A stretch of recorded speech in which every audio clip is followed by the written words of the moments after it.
bandiraɓe musidɓe tedduɓe hettotoɓe hello meɗen ngo ganduɗa ngo ko wiite ko jaalal leñol ba taw ko hella saktirgo kabaruji kono kadi ina ɓuuri wawde waɗede e gondon hello woni jewte hande noon jewteten koko fayti e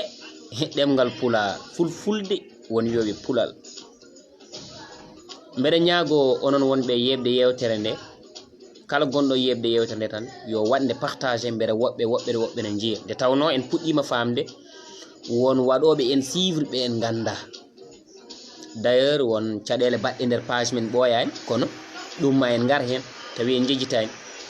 saabu wonde mbaɗɗen ɗo yewtere ha gayni woodi ko waɗi e nder yewtere nde hewɓe teskaki mimi teskima ɗum ndene joni nene won hedde 2 nene won jonte ɗiɗi so tawi en mbi gurdam ɗemgal pular holko haɗi ɗemgal pular wurde e nder kalirɗe walla téléji woni radio ji walla téléji Djiby Ba mi juurimon guiɗo tedduɗo sehil mi juurimon no fewi holko saabi mbiɗen noon ko teskade wonde ɗemgal ngal ala haqqi muɗum heɓani haqqi muɗum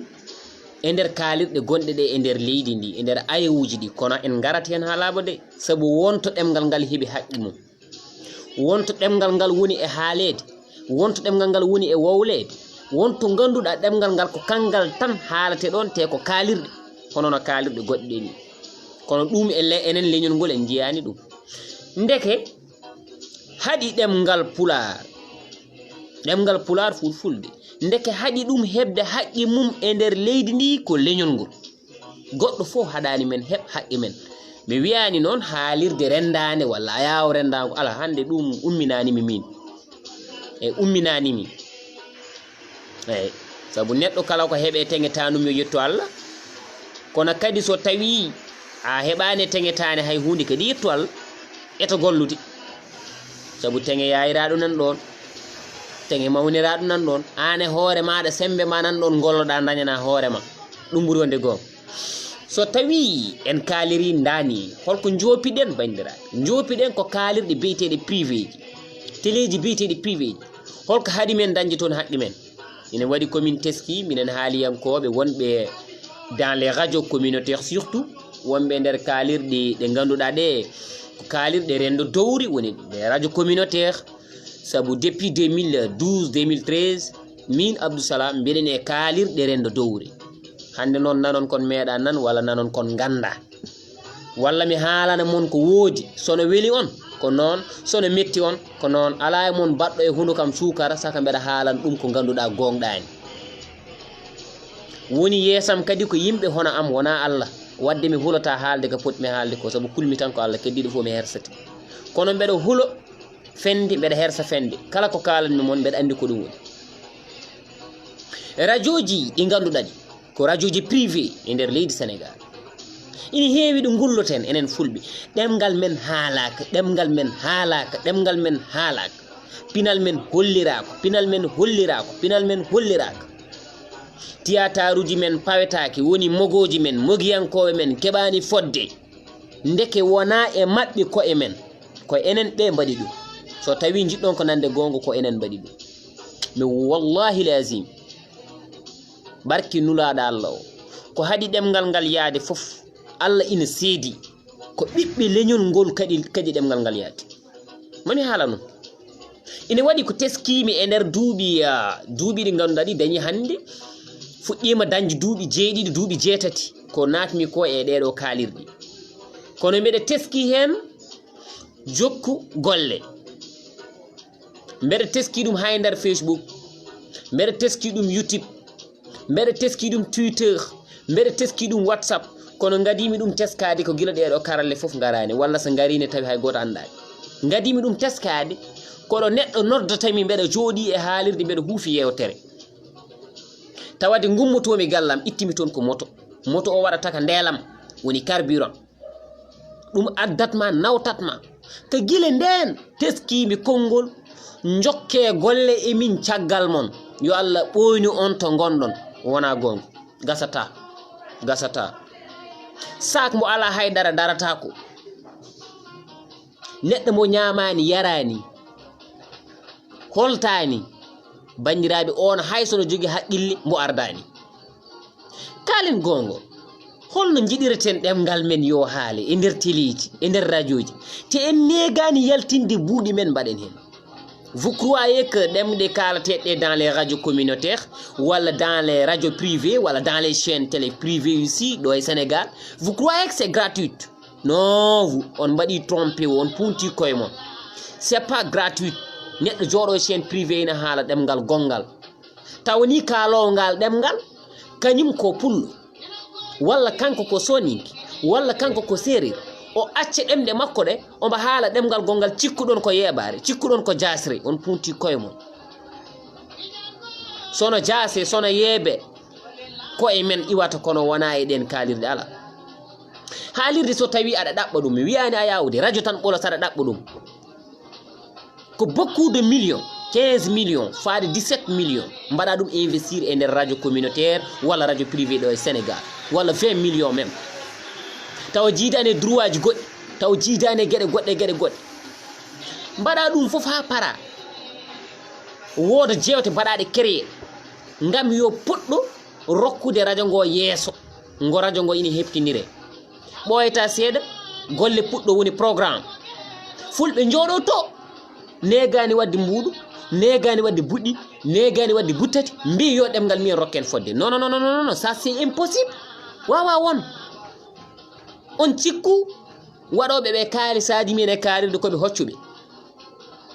on cikku koɓe hoccube ala ɓe koccani ɓe liggi kaalismi en koɓe père de famille ji comme enen koɓe ɗaminiɓe jangga e jaam yaltude aduna walla ɓe naywa te soɓe nawi ɓesguji maɓɓe koko poti dañde ko guurdi. Vous croyez que neɗɗo waɗa investir haalis muɗum dans une radio walla e télé ha par rutto ina rokko ɗemgal pulaar gratuitement? C'est impossible ça. So tawi ko gonga e men eɗen jiɗi ɗemgal men wowle haale yimɓe fof nanangal belaɗa mettaɗa jaltinen kaalisaji posuji men mbaɗen ɗum e téléji ɗi. Comment? Ok, merci, très bonne question. Min pose horam min jaɓoto holno mbatten. On a des commerçants eɗen jogui des hommes d'affaires eɗen jogui yimɓe joguiɓe cawti eɗen jogui des hommes politiques eɗen jogui des ONG des associations. De temps en temps eɗen mbaɗa des programmes eɗen mbaɗa des concerts. Pourquoi pas mbaɗen sponsoriser des émissions dans les télés? Holko haɗata en wadde sponsoriser? Pourquoi fulɓe mbatta sponsoriser? Mati enen en ƴoƴani walla en pinani walla enen cikkuɗen yimɓe fof enen ɓuuri ɗumen tin? Pour quelle raison? Enen sen dañi communiqué hande jawtinten ɗum ko dans les groupes WhatsApp, dans le Facebook, jawtinten ɗum koye nder téléphone aji. So towi radio ji seeɗa en mbaƴit publicité nawen télé ha par sen kaali mbiyen ɗemgal men koko ɗawa e téléji Sénégal. Mais ɗemde kalteɗɗe toon mais ko joomu en ƴettata kaalisaji men coodo des émissions, mbaɗa sponsoriser émission, mbaɗa sponsoriser des feuilletons, mbaɗa sponsoriser lamba, mbaɗa sponsoriser n'importe gueɗe fof jawtoje e nder télé ɗi mbaɗa sponsoriser. Ko ɗum taki ɗemgal maɓɓe walla ɗemɗe maɓɓe ɓuri ɗemgal men wawde haalede. Enen noon ko cohluɗen joɗade ñama ha jara kuccita e télé ma mbiya yo pular haale télé walla yo haale radio taw an a negani yaltinde kaalisma mbaɗa hen. Ɗemgal pour haale wonata gratuite, hein? Bien sûr tu peux. Ɗemgal gratuite haalani ɗum. mere mahani huɓere may huɓere ko feere e tuufere jamde filli feere renta wona huɓere woto punten koyɓe. Sen mbi joni kala gummiɗo joni wi ɗemgal pular te ala neɗɗo joguiɗo volonté ittude hay soko 5000 francs wallite un animateur pullo walla ƴetta hay soko 10 000 francs wallite un animateur pullo. Koɓe ballata animateur uji fulɓe ɓe e koɓe ballitta ɓe ko woni jokke golle connaissance de cause. Mbiɗen e métier o depuis presque 8 ans mbeɗa andi ko woni nder ka min maayi minen mais minen joni min natti woyde koye amen kamen min goyanta ko ɗemgal ngal guitte kaalisaji. Onon milliardaire en wonɓe leñol ngol, onon commerçant ji wonɓe leñol ngol, onon yimɓe jogiiɓe jiyande jogiiɓe ngalu wonɓe leñol ngol mais woto kule woto paaye oɗon cohli ɗemgal men haale e nder téléji Sénégal no hanirtini no jiɗirɗen ni mais c'est facile mbaɗe kaalisaji mo coodon des émissions cuɓoɗon des animateurs nawon ɗumen dans les télé ɓe kaala e ɗemgal ngal c'est simple comme bonjour mais enen patɗen quelqu'un comme Youssou Ndour walla quelqu'un comme El Hadj Ndiaye walla quelqu'un comme Bougane Gueye walla quelqu'un comme Maïmouna Ndour Faye ɓe ƴetta des émissions ɓe mbaɗ ɗum e ɗemgal Pulaar taw ko gratuit taw haydara en mbaɗani pourquoi est ce que oɗon gandi facture courant télé no foti est ce que oɗon gandi internet télé no foti est ce que oɗon gandi droit mo télé yoɓata no foti est ce que oɗon gandi employé ji wonɓe ɓe téléji guilay caméraman uji hay monteur uji hay les techniciens hay bindaneɓe télé oɗon gandi koɓe joɓate non c'est grave ça min en fait je sais pas pour min c'est inacceptable ko hunde nde jaɓnaki mais aussi c'est inimaginable ko hunde nde miccindaki neɗɗo fotani ɗum miijade enen fof eɗen mbawi rokku yeru gaynaka hande sa fini a ƴetti baali ma a soki e galle a uddi ɗum ene e galle ñamani jarani ɗi mbaldi non ñan hen a fini kadi a woppiɗi ɗon ɗi mbalani ɗi jarani eɗon gandi ñalawma tataɓo tawtaɗi ɗon saabu kanji fof ɗi ma en ko ñamani yarani fof ma en est ce que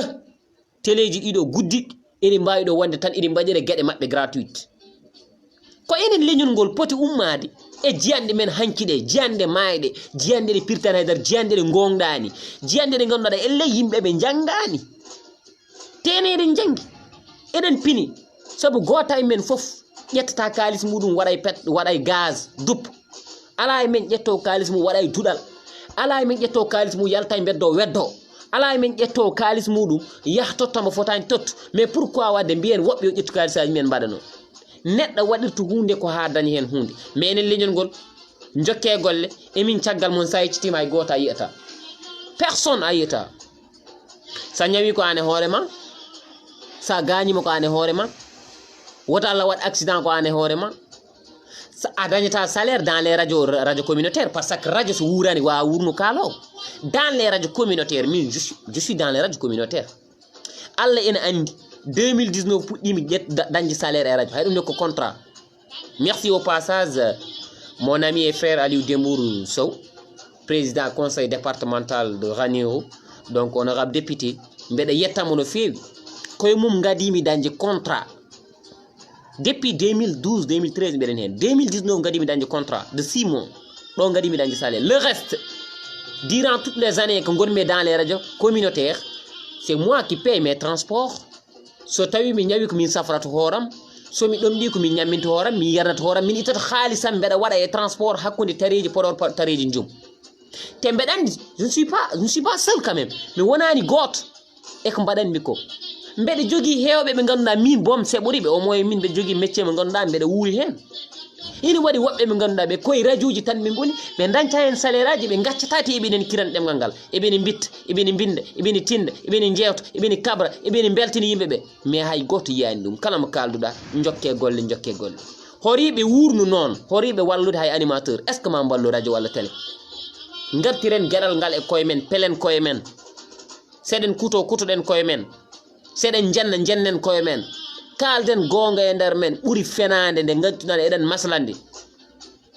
so wonti radio mo ganduɗa o ko radio dendaɗo mais hay on RTS par exemple ina sohli des publicités ina sohli des sponsors ina sohli des partenaires pourquoi pas en mbawa yaade sen dañi des produits qu'on vend jeeyeten nawen ɗum dans les télé mbaɗen ɗum publicité nawen ɗum e nder radio ji mawɗi ɗi mbaɗen ɗum publicité naaten e Zig FM Top FM en jehen e radio ji goɗɗi kalden e maɓɓe keɓen gueɗal men ok merci wonko ɓuuri hawnade noon radio fulɓe international RTF ɗon fof caɗele ɓuuri wonde imaginez bien imaginez no feewi mbaɗe imaginer no feewi radio fulɓe international par exemple ɗon dokkani mon exemple radio fulɓe international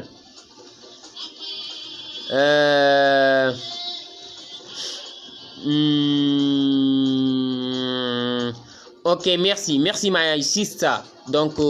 j'ai reçu le texto que vous m'aviez envoyé, donc merci. Mi heɓi attaque mo nedduɗami radio fulɓe international jimmi haalde kamɓe ɓe dañi cuusal e pellital e yarlitare wiide koye maɓɓe RTF radio fulɓe radio télévision fulɓe radio télévision fulɓe RTF radio télé fulɓe kamɓe ɓe mbaɗi osé innirde koye maɓɓe ɗum ɗo ƴeewa ha hande ɗo ɗo jaraten ina waɗi gueɗe kewɗe ɗe ganduɗa par exemple ko wayna voyage uji ɗi sa yiɗi ɗannade par exemple jaaha kuppa billet ɗannoɗa ina waɗe radio fulɓe de assurance en e gueɗe goɗɗe ko ganduɗa ko hande nan ɗon soɓe jeeyi ɗum ɓe keɓe hen hunde jomumen keɓe hen hunde hay ɗum eɗen jogui yimɓe ɓe ganduɗa ina gañaniɓe ɗum ɗo ko hen hunde radio ji nen ɗo téléji nen ɗo yimɓe mawɓe nen ɗo jogiiɓe ngaluji men donki boom hay wallude radio on ɗon o daro walla télé o daro ko jiiɗon ko e radio fulɓe fof ko kamɓe mbaɗata hoore maɓɓe takal eɓe daña eɓe mbaɗa e télé o eɓe mballa leñol ngol ala ka haalate e radio ngo so wona tubankore so waɗi ɗemgal gongal ko seeɗa ɓuuri ko hewde ko pular haalten 24 heures sur 24 aɗa nana pular laaɓɗo ceer des journalistes qualifiés des hommes volontés des jeunes ɓe ganduɗa ɓe et des jeunes intellectuels yimɓe ƴoƴɓe yimɓe finɓe des jeunes formés heblaɓe wawɓe gandal men wawɓe gollal men ɓen goni radio fulɓe international ƴeewa ha ɗo leñol ngol nana ƴeewa ɓe sali radio fulɓe kay ene weeli heɗade darinen toon mais qu'est ce que ça veut dire ça ene weeli après an a jooɗo tan ndeja dans votre compte no waɗi 100 millions no waɗi 200 millions aɗa iñani hay an e hoore ma jooɗade goto jour tan ƴeewa gollal ngal ɓe gollata ngal no wayi yurminade hamnade mbiya min de oɗo 200 millions mi wallit ɓeɗo saabu ɗo ɓe darani leñol ngol après sen kaali goto fof waɗni fuɗo misor mum walla laafa mum ma ko wi komi gendiyanke comment mais gendiyankoe fof mbawa wonde haalo mbawa wonde awluɓe minen nomin mbayni minen komin gondi ko fawore Allah c'est pas min de ma part wona min suɓuni hooram wonde ko gonni ko barke salatul fatiha billahi wallahi wa tallahi sonno ko min suɓutono ko gonanmi mais mi wonata ɗum ɗo pourquoi temps am fof mbaɗami ɗum koye leñol ngol depuis presque 15 de jours walla 20 de jours mbeɗen ɗo e Dakar kala de pinmi jaami koye haaju leñol ngol hay gottinani pourtant j'ai ma famille so mbeɗa yalta haalisam mbaɗanmi frais somi yeehi dans les radio mi haalata toon haala yayam hay goto nanta jamais jaalal nan jooɗi radio ina yetta yaye mum walla ne yetta bamum hay goto nanta omon jooɗi radio omo yetta debbo mum walla omon e nder internet o yetta debbo mum j'ai pas le temps pour yettudeɓe ni ko donadeɓe jogimi hay ɗum ne entre min e mabɓe kala ɗen mbaɗa haala kalanmi koye leñol ngol kono wallahi wal kitabi est ce que aussi est ce que ko gongo ba ala kalis haala la wonno jaafuɗon won noddannoɗo mi quoi jaafuɗon won noddannoɗo est ce que ko laawol joom kalis haala mbaala kalis haala debba haala gorka haala fonctionnaire haala han yimɓe fof gono wulloɓe quoi après mbiyen cikken ko ɗum woni wallude leñol en punti koye men ko enen goni e warde ɗemgal men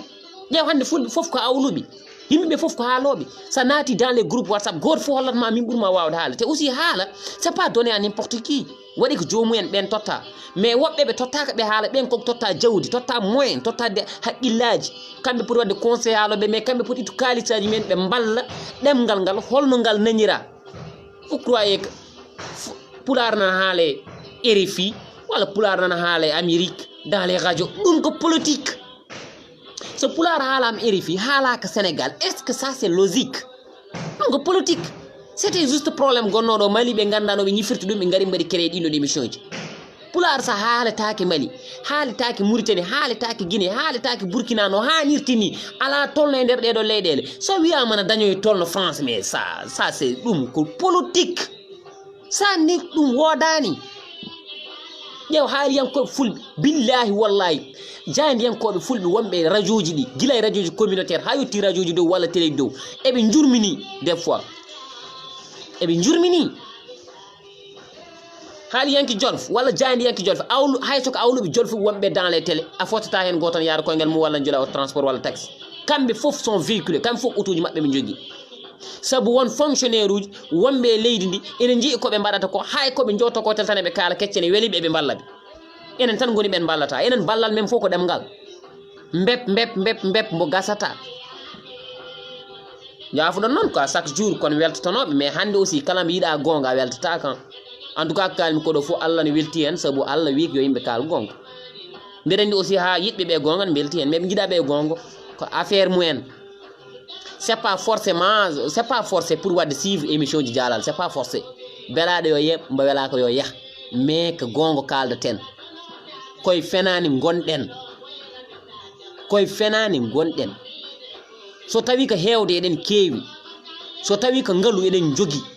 so tawi ko haqqillaji eɗen jogi sukaɓe janggoɓe jaydiyankagal eɗen jogi woɓɓe qualifié dans leur métier eɗen jogi mais woni ko en ngala ko ɓerɗe laaɓɗe enen en mbaradira tan puɗɗiɗe ƴellidade fof ɓe mbaɗma kil ɓe mbarma ɓe dabruma wonno pullan hersa nawde bandum commissariat woni police pullan hersa habde bandum wiye fulɓinnan kaɓa mais pullo herstayade ɗo ceerno liggo bandum pullo hersata gundade pullo wiye won o maayi hay goto anda barɗo ɗum tan mbatten ɗemgal ngal gummiɗe fof mbep haala ɓolo min hande mi haala par exemple neɗɗo daroto wiyami pourtant ko wiyata ko haala ɓolo hay kanko mi yeewi haala mais c'est pas la même chose je ne suis pas comme un milliardaire ƴettude haalis muɗum waɗi less daɗɗude muɗum rutto wi ɗemgal mum nana maaya des hommes d'affaires hande fulɓe kala mo kalduɗa nana ene wi ɗemgal ngal wona gongo on mbaɗani juste jomen jawɗele gonɓe leñol ngol billahi wallahi on mbaɗani juste les politiciens ɓe joguiɗen ɓe wonɓe ɗon ñaama kalisaji riba ɓe negani hay ittude ngaaluɓe mballa ɓiɓɓe leñol ngol wallahi ɓe mbaɗani juste te ma on ñawde leñol ngol Allah ne seedi yidde leñol mum ko imanagal jeeya yiddem ngal mum ko imanagal jeeya mais ene hoɗo iman men woni hoɗo iman billahi men woni so tawi ko gonga eɗen jiiɗi ko gonɗen ko goto fof no fasini yummum fasni bamum mais pourquoi pas jomen jawɗele ɗe gadda kalisaji mumen mbaɗ ɗum investir e nder ɗemgal ngal vous croyez que on jooɗoɗo rek oɗon ƴeewa ko ƴeewani moon après oɗon mbi ɗemgal moon yo wuur d'ici peu de temps même je dis bien si ça continue comme ça on gonta nan ɗemgal pulaare no haale par ce que hay seeɗa mo Elage Ndiaye rokkata moon ko dañcon ko e radio fulɓe walla ko dañcon ko e radio RTS taw ko radio mi haalani télé o oɗon jawa ɗum ɗon hay ɗum ma nattu sabu neɗɗo wawa tan hodde tan e gollade ina tottoɓe ganduɗa ɓe ganda wawa wonde goto fof so dañi yiɗi ko wurnu paraji mum yiɗi ko wurnude galle mum yiɗi ko wordnude hoore mum mais pourquoi enen en mbawa ƴettuɗon un bon exemple ƴetten ɗon yeru ganden kala ko wuuri koko wurna caggal nde Allah wuuri ko wurni ko mais ɗum wurnete aussi Allah tagi men waɗen pittali mais en ñamata en jarat Allah tagi jawji ɗi tagi nayyi ɗi tagi beyi ɗi tagi pucci tagi gelodi tagi bandi mais fof en ñamat jarat mais fittandu Allah joguindu mais pour fittandu wuur fof ñama mais téléji ɗi jomuy en gudditi téléji guitti o hay soko 1% dokki ɗum ɗemgal ngal mais pourquoi pas ɗemgal ngal wawa ƴettu kayne rokka hoore mum hay soko 10%.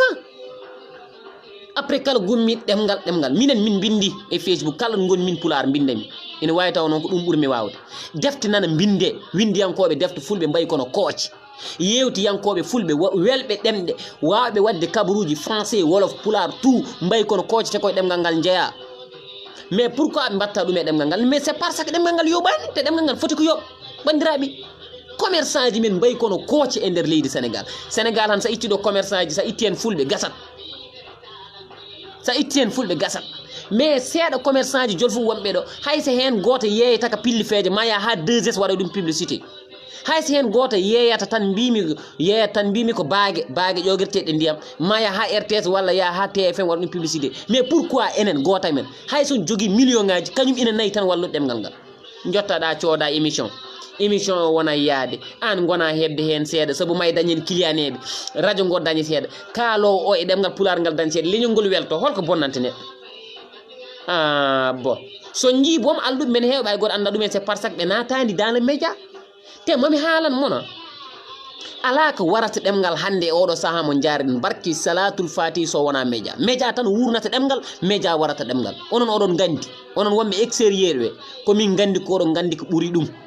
oɗon gandi toujours émission ji battoɗi toon suivre koye nder ɗemɗe ɗen ɗon leyɗele ɗum ko goo ɗiɗi oɗon gandi onon e koye moɗon kon nanata ko ɗemgal pulaar e nder média ji Sénégal welani mon enen maintenant hay ɗanniɓe men ko noon tan hay ɗanniɓe kamɓe ceɓori mais hay kamɓe haala ka ɓuuri heew hay kamɓe ceɓori noon quoi mais hay kamɓe haala ka ɓuuri heew les émigrés maintenant kamɓe ɓuuri heew haala jamma haala ñalawma pelle mbayi kono kooce fedden naɗɗa fof ya plus de centaine des émigrés mais hen goto waɗata pensé directement kañum ko famille mum gonga noon neɗɗo fof foti waɗde pensé ko famille mum mais quand même hade an seɓorimi seeɗa mais wallam seeɗa hade kamɓe goni seɓorɓe e leñol ngol ɗum Allah waɗi mon il faut accepter il faut assumer ko onon Allah waɗi Allah rokki mon ko plus de milliers de gens eɓen ɗo e Sénégal soɓe dañi hande ɓe ɗannotono ɓe dañani onon Allah rokki onon Allah waɗani onon Allah rokki teddungal au moins ko gagnotɗon ko wonɓe Sénégal gagnata ko ɗum je te le jure so yawti woni hen ɓe ganduɗa ɓe ce sont des entrepreneurs walla ce sont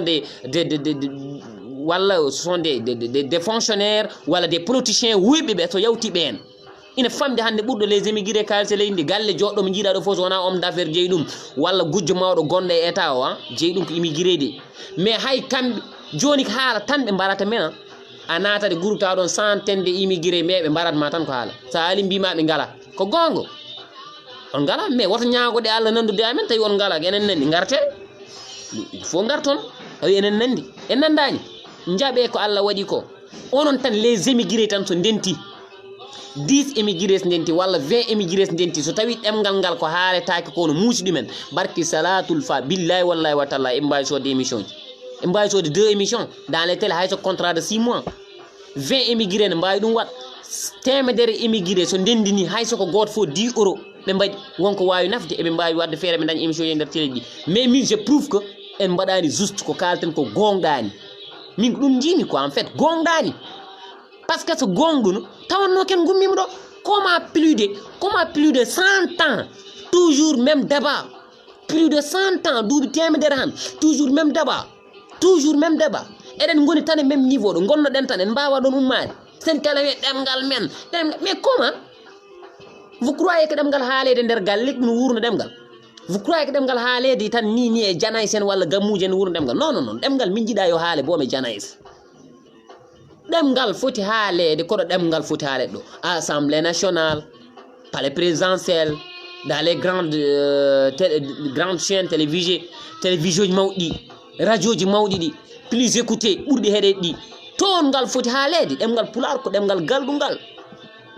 onon joɗɗon ɗo kala kalɗo ɗemgal men tawa an dans votre compte tu as 100 millions mais a negani yaltine 200 000 francs dokka jungo gollonowo ɗemgal ngal somi haali ɓe ganda kamɓe somi haali mbiyata ko hoore makko min o yiɗi ko wallede j'ai pas besoin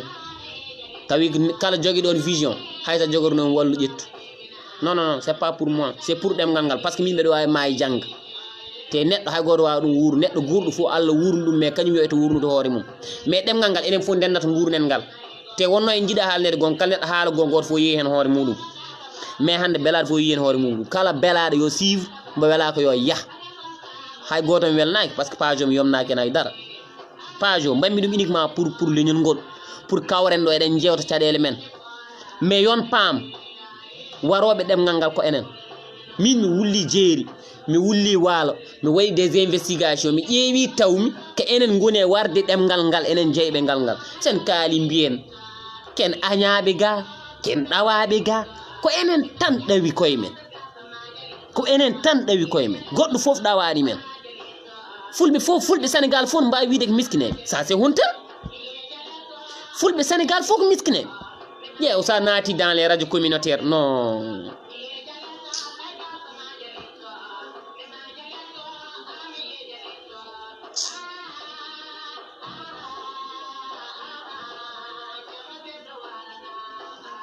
sa naati radio ji communautaire uɗi radio ji rendo dowr ɗi billahi allazi la ilaha illa hu so tawi aɗa jogui ɓernda woyat sukaɓe foɗɓen amen billahi nene nder radio ɗi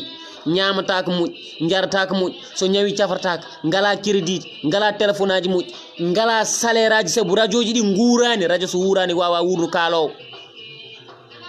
billahi ni yurmini taw sukaɓe passion mien yiddi mien fof ko ɓe jittan ko communication mais ɓe ngala walloɓe ɗumen ngala waɗo ɗumen encouragé so tawi joni par exemple min depuis 8 ans nanami tan ko yo Allah wallu mais hombo Allah walla tabi mais qu'est-ce que ça veut dire yo Allah wallu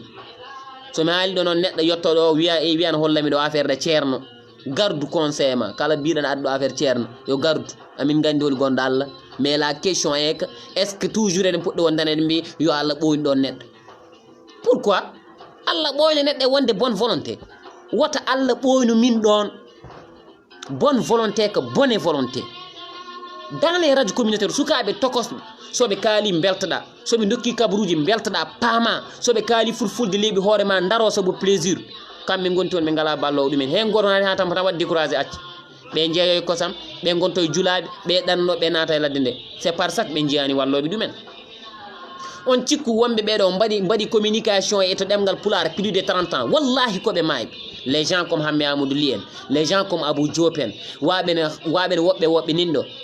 so jii eɓe mbaɗa communication e ɗemgal ngal billahi koɓe yarletiɓe mais koɓe mayɓe de koɓe mayɓe won wonɓe ɗo e ndiɗo leydi mi rokkata e maɓɓe yeru gandal maɓɓe heewani ɗemɗe maɓɓe belani hay soɓe kaali boom hay soɓe dokki kabaru a watta en sentir ko safi taw ala ko waɗi ɓe radio ɗi boom taw wona simple tan ko revue de presse tan mbaɗata hema jiiɗa fof nen jogui voiture luxe ne jogui salaire moƴƴo ne jogui galle moƴƴo ina resama wela ne serama wela ina waɗa ko wela gona jaydiyanke pullo hay soko sesti mbimi jaltuɗa a rokketake gueɗal ma leñol menngol eɗen poti ƴewtade koye men min noon ñande fof mi aranna wi leñol hunde kala ko dille leñol ngol mi jenga hande noon mi lappat c'est comme ça par ce que mi maayi ɗo jangga mi maayi mbeɗa woni naafigi min mi watta ɗum mi wonta ɗo naafiga hay goto kalten ko gonga so tawi ko kalanmi ko oɗon nana ɗum oɗon paama ɗum paame wonde ko warata ko ɗemgal ngal ko enen minen kamin mayɓe minen wonɓe radio ji communautaire billahi komin mayɓe mes radio ɗi guurani directeur uɗi goɗani radio jooɗo daña probléme micro daña probléme écouteur radio mbo yiyata communiqué yiyata publicité so wona tan taggi neɗɗo fof ko 100 francs ɗum ko nafata taggene ko intérêt personnel taggowo woni ɗon par ce que yittaka yo yimɓe fof gandu koriyol mum ayi yo yimɓe duwan ɗum walla yo gaddan ɗum hunde je ne sais pas mais enen ɓurɗen heftodirede e nder radio ɗi ko taggi e seeɗa communiqué mbeɗa joguiɗa botoyel walla mbeɗa joguiɗa gammu sayi en mbawa waɗde sponsorisé émission dans les télé en mbawa waɗa haydara cikku joni Elhadji Ndiaye en ko mbaɗi investir kalis men no bonnata de en jogui ɓesguji saabu nden nananɗen tan Elhadji Ndiaye joni eɗen nana madame Ndiaye eɗen nana kadi ɓiɗɗo ɓiyum goɗɗo nen toon goto foof ko gollata ko yiiɗi ko dañji hen ko wurniri ɓesgu mum so ɗemgal ngal yiiɗi wuur yo ɓiɓɓe ɗemgal ngal jaltin kaalisaji men mbaɗɗum investir e communication mbaɗa sponsorisé des émissions coodo des émissions naw toon ɓiɓɓe fulɓe mbiya ko ɓeɗo jewtanta amen joom télé salataka par ce que c'est votre droit ma wima que sa tawi a soodi télé sa soodi jaafoɗa sa soodi émission mo beelaɗa on waɗat animé émission mimi sodat émission jimmi ke joni émission min jiiɗi haalde hen ko gaynago walla min jiiɗi haalde hen ko ndema walla min jiiɗi haalde hen ko ɗum mais émission min mbaɗat ɗum koye ngal ɗo ɗemgal minen noon amin jogui animateur momin kooli o min jiiɗi yo waɗa yewtere nde forcément o yehete o yoɓete kanko animateur ma waɗen bénéfice o télé o ma dañ hen onon waɓɓi ko fof croiser le bras tan gonen wiide yo ɗemgal men tan haali elle enen jibini yimɓeɓe min kam mi haalana mo ko fate affaire e Facebook en ni je ne sais pas WhatsApp en mi anda hay ɗum ne ko ni tan mais mbeɗa andi kam radio ko keddarami hen ɓurani 2 ans ende 3 ans 2 ans tan boom 3 ans heewi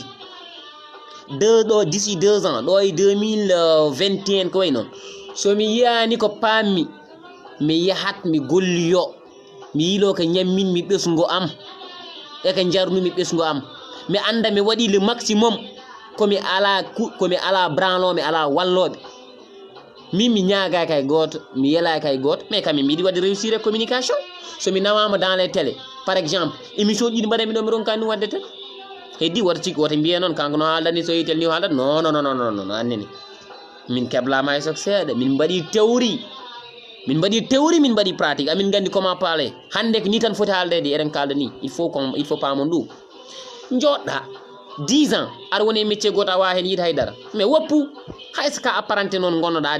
10 ans a wiya ko valani na cat mécanicien menuisier métallique a wawa suudu hay banque joɗaɗa a wawa hay tabal tan neɗɗo ne yeehi hen magoje a wawa fewni menuisier 10 ans woppu a waɗi communication 10 ans a dañani hen salaire a wurnan hen yumma wurnan hen baba hay dara nafani accu sino jangga e jaam gonta ɗo huywere ɓe battuma ɗo wiide gawlel te minen bonnude lamen koko weeɓi a yiyat ɗo neɗɗo ɓurɗomo fo jas wona yennudem ɓe kay gawluɓe tan ɓe ko lemsi ko ɓe gaccita yimmindeje tawa on kaalowo ɓuuri ɗum jasde tan ko rawandu wona yennudema te wallahi son dardima ɓuuri ɗum rimɗo go jomum ɓurtama jibinande ɓurtama rimɗo ɓurtama ƴoƴ ɓurtama andu droit ma kono juste tan par ce que ka kaalo jomum wimaɗa lemsi walla wima ka gawlo minen ɗum min nanata tijane an noon wiyeteno tijane an à l'époque won wiyano ɗum gawlel gamaji parce que c'est juste pour wadde ɗum découragé e métier mo yata min ñande fo mi nana ɗum min mi ƴattete privé won ƴattiɓe mi won ƴattuɓe privé des fois mi waɗɗo émission mi yanayi gouvernement o wooda nodduɗo mi waɗa clash holko ɗaminimi won métier holko neɗɗo ɗaminto yangue dawaɗi aussi yangue dawaɗi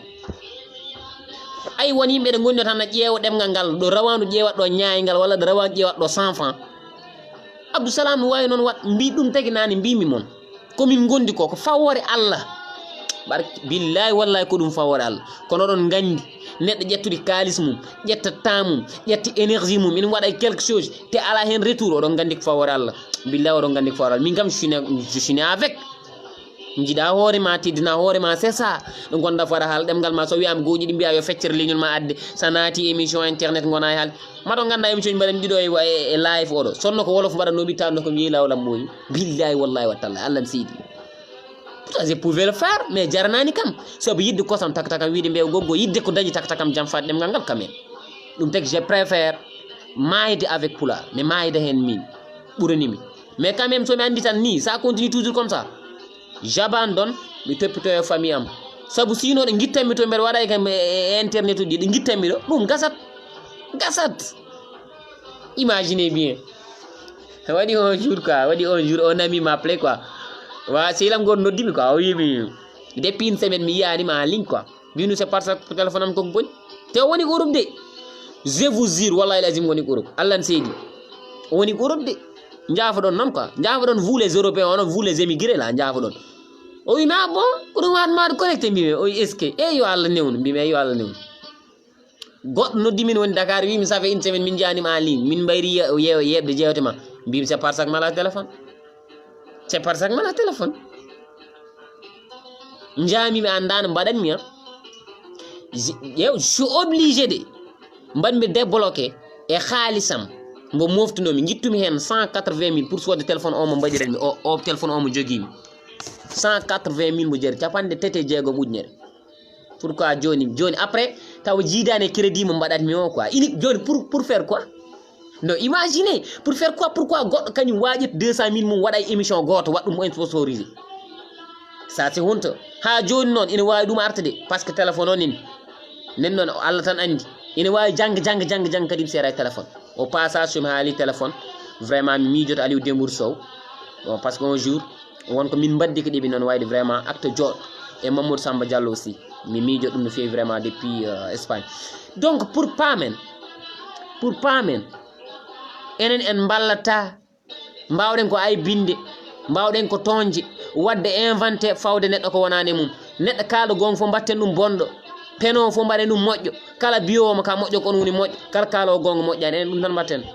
jaydiyanko menen ballani haaliyanko men kala ɗe jiiɗa jaydiyanko poli koko yurmini billahi kamɓe fof koɓe yurminiɓe kamɓe fof koɓe yurminiɓe ɓe kaali ha goddi boni ɓe jeehi ha teppi ciri kawra hen goto waɗi kos nangue ne latte koso ha koso furi sa yi totatma ko 2 tonnes waɗi ɗum ko jomum toujours neni sous le soleil neni less nangue ala auto jolta auto siki joli jolta ko moto on kay ma veste mum fuur bandiraɓe c'est ça notre problème joni noon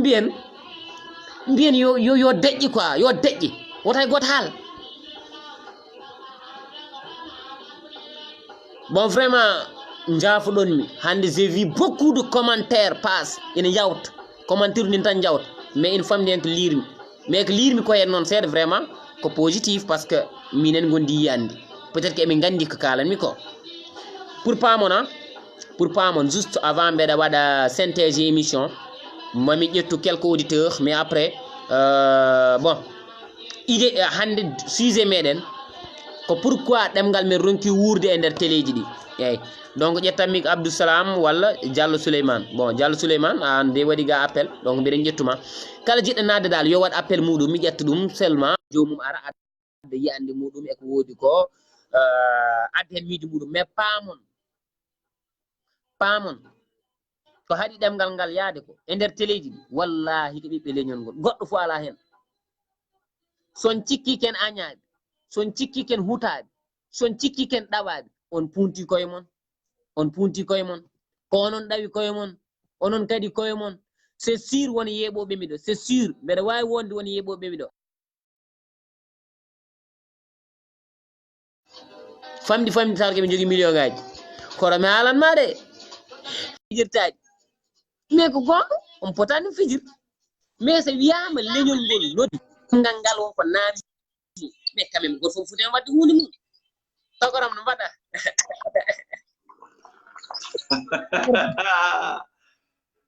Allahu akbar jala leñol mi dédicace oɗo kas kam mi dédicace oɗo kas tokara oɗo kas ko ance ɗum merci mi yarani wonɓe ɗo ɓe fof kala kettoro fof mi dédicace oɗo kas wallahi ko addi fof mbiɗa duwonoma en gandodira ko tokaraɓe mi meeɗa yiidema koye vidéo ji jemmami comme j'étais toujours dit mais kala wallahi kala no julmi ɗo ciftorma mbiɗa duwonoma est ce que kala no julmi ɗo ciftormami mbiɗa duwonoma mbiɗa yo Allah ɓeydu doole yo Allah ɓeydu doole yo Allah ɓeydu doole ɓeyde semme par ce que darade ɗo hannde ene yiɗa ɓamtude ngol ɗo leñol way kono état ne bomba irani ko heblande par ce que leñol men ngol ndeysan engol yurmini leñol men ngol yurmini eɗen jogui alluɓe a haali eɗen jogui alluɓe gasata eɗen jogui jangguɓe gasata eɗen jogui anduɓe e jangguɓe eɗen machallah fedde ɗe fof kala to mbawɗa yeede hannde eɗen jogui ɗon yimɓe wawi wonde ɗon kono ɓerɗe ngala ɓerɗe ngala ɓerɗe ɓerɗe woni koye ngala a faami ko ɓeɗe on ngala enen hannde ndalanke so wari ɗo hannde ɗo jamin ko pari gonmi hay ɗo haala immigré ji mami haalani ko ngandumi a faami minen min mbaɗanoɗo des débat par rapport à kalɗa ko pour wallude Fouta o walla pour wiide il faut que yimɓe ɓe essaye change de enen en gonde gueɗel enen mbiɗen aduna Allah fof enen ɓuuri enen wallahi ay ɗum ɗo ko danger mawɗo ma Allah bonni ko danger mawɗo sa feƴƴini hoorema aduna Allah fof an ɓuuri so wiyama pullo tan pullo wiye ndeysan ko min so wiyama jooɗo wiye ko min so wiyama dañƴo wiye ko min toutes les qualités on les a mais on les pratique pas koye ɗemngal tan woni a faami hannde mi mema ay min j'aime bien les gens comme toi ay ƴiyal saɗa safra docteur sene safra il faut que opéré neɗɗo il faut ko taƴa waɗa hen alcool ana waɗa anesthésie ɗum fof il faut ko waɗa yimɓe kamɓe gonga enen en mbi hannde aduna fof enen ɓuuri pullo kala to haala ene fiito becce kono sa ƴeewi aala ko enen cakkiti hannde enen fulɓe wona rien ko haala tan nous n'avons rien ko haala tan ɗemgal tan jogiɗen a faami sa feƴñini neɗɗo sa feƴñini e gurdam ma wi neɗɗo neɗɗo fambour ɗum mo kalta o ma wi kañum ɓuurma ma jaggu hoore muɗum nanguirma kañum a ɓuura ɗum haydara Allah ɗo tagi neɗɗo nde o wiyaɗo tagi ko pullo o wi ko tagi o jaalnakum suban o kabayilla min tagi mon waɗi mon leƴƴi mballoɗon gandodira oɗon ndesodira mballoɗon jaada goto fof respecte goɗɗo on innama aadi ko innama aadi tan kono neɗɗo yi hoore muɗum a faami yidde hoore muɗum bonani yidde hoore muɗum bonani émission ngaji an des gens comme toi hannde sino ko sago yimɓe hannde tawanno kada waɗana télévision aɗa haala hen des thèmes wallahi azim wona caggal uddanam ɗon seeɗa jafaɗa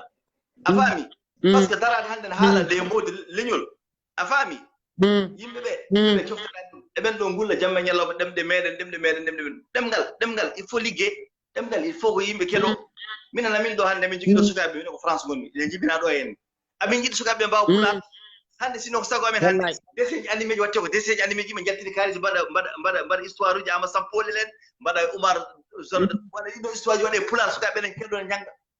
mbawo hen a fami hande sayi hande yimbe be loy yimbe be ça veut dire ko wala be ngala kalis kono ko berda de hande ceerno kalis o ari do France hande ma den no 50 000 60 000 euros e tarni a fami wallahi ma do hande ba man ari go fo ma so wutte 200 euros ya ziriti ya yimo ya yaltini kalis mu yalta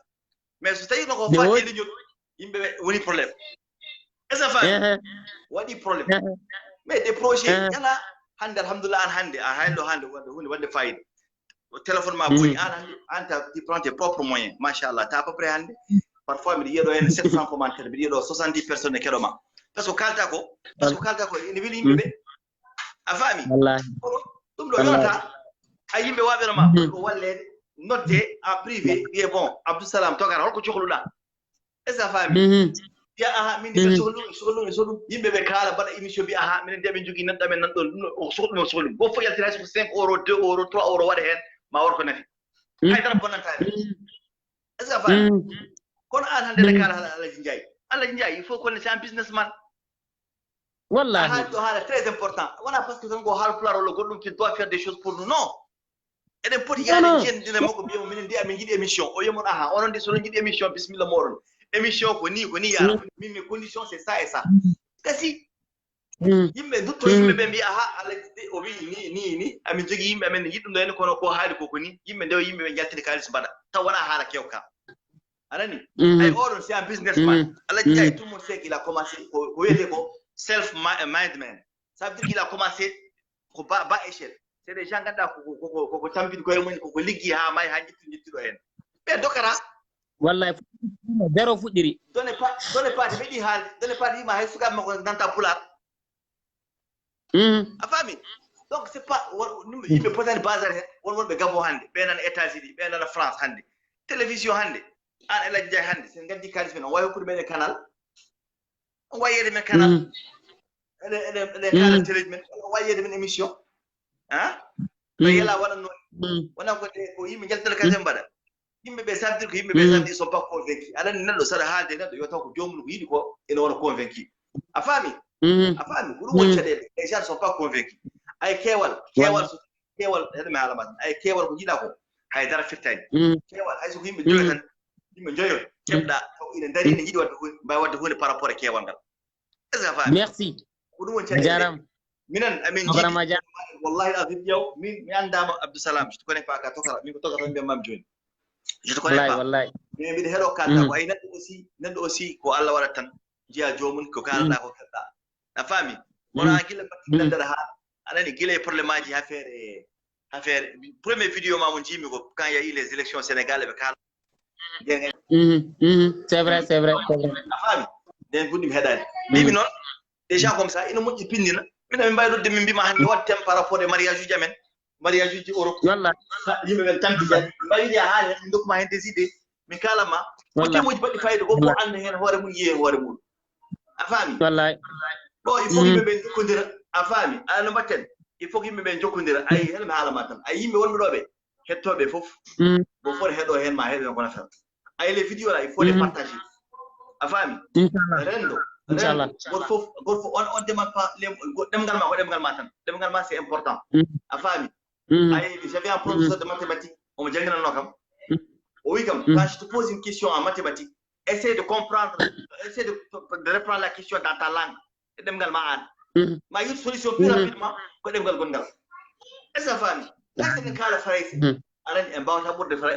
mun ngal hawade halde ngal en bawata demle men c'est très important dum ko be ben c'est des dialectes ko fenade wala dialecte ko demgal a fami pour minimiser langue medo ko dialecte c'est pas des dialectes c'est des langues pular hande jangi Égypte ina jangi ala fot jangi tay a fami wala besoin des télévisions des émissions pour di pindini yimbe ngande histoire uji yimbe a fami ko kala mam ko tan sino ko ceerno kaari ay do am halta inde ceerno am sino awi o remi kala kono sino ceerno kaari do hande bari jangon renden to 8000 euros 20000 euros joni wonne OK merci pas aussi ils ont le droit, chacun a le droit de faire ce qu'il veut on s'en fout mais il y a des priorités elle m'a dit des forages foot elle m'a dit dans un village il y a un problème avec ton bin melma ton bi goɗo wurtede mankira ɗum yimɓe dendinde kaalisi baɗa heen fof ko wallude a faami on ne peut pas s'attendre seulement aux politiques. Les politiques ne vont jamais régler nos problèmes. Les politiciens tu ne pourras jamais s'attendre à eux ay de so jira ɓe jira a hayɗo joni mi reftan kala ko ɓeɗon liggoto koye mumen les politiciens goto fof hoore arani ma heɓira poche faut pas s'attendre aux politiques ko o diaspora wonɓe gaade koɓe mbaɗat des projets ƴeewa yimɓe ɓe ɓe kooli nendiri kalisaji jaha mbaɗa a faami mais les politiques on ko ɓaara woni ɗum ñande towoji gontoɗi wuro men anda wuro suuga men anda laabi on a vu ça mais c'est catastrophique c'est catastrophique ɗum ko état foti wadde ɗum yimɓe ɓe tiinodire komin an min jokkodiri yimɓe ko mami nelde numéro par privé keɓa numéro am jokkodiran inchallah rabbi min jokkodir so Allah jaɓi inchallah yimɓe ɓe wonɓe ɗo ɓe fof mbiɗa waajo ɗumen tan merci donc tokora jarama vraiment a weltanama no feewi député Kassé vraiment Abdousalam Goumalo donc aɗa wawi wadde patienté après momi nannuma Abdousalam de toute façon jiɗmi ko kalanmi koɗo woto yewtere nde yawtu jejji toon je veux yo ɗum hedda e nder koye moon fulɓe ƴeew enen hay billahi wallah hay côté vision men timmani ƴeew kala goto men haalna joni ɗo woni ɗo e haalnede